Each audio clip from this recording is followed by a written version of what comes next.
Hello hi friends, welcome to our channel. ఈరోజు మనం banana milk shake చేసుకున్నాం. దానికి కావాల్సిన పదార్థాలు చూసేద్దాం. దానికి మీరు ఒక 4 బనానాస్ తీసుకోండి. ఇలా చిన్న చిన్నగా వేసేసి జార్లో వేసేసుకోండి.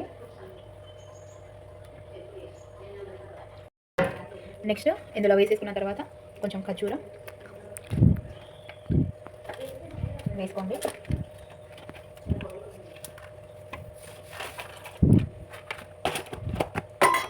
ఆ తర్వాత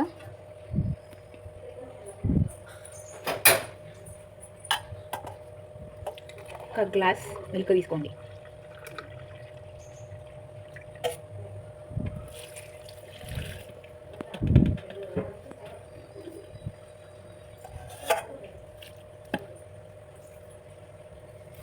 దాన్ని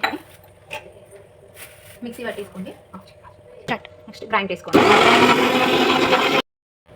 ఇలా గ్రైండ్ చేసుకున్న తర్వాత ఒక బౌల్లోకి తీసుకోండి. ఒక హాఫ్ అన్ అవర్ ఫ్రిడ్జ్లో పెట్టాక సర్వ్ చేసుకోండి. సర్వ్ చేసినప్పుడు మళ్ళీ చూపిస్తాం.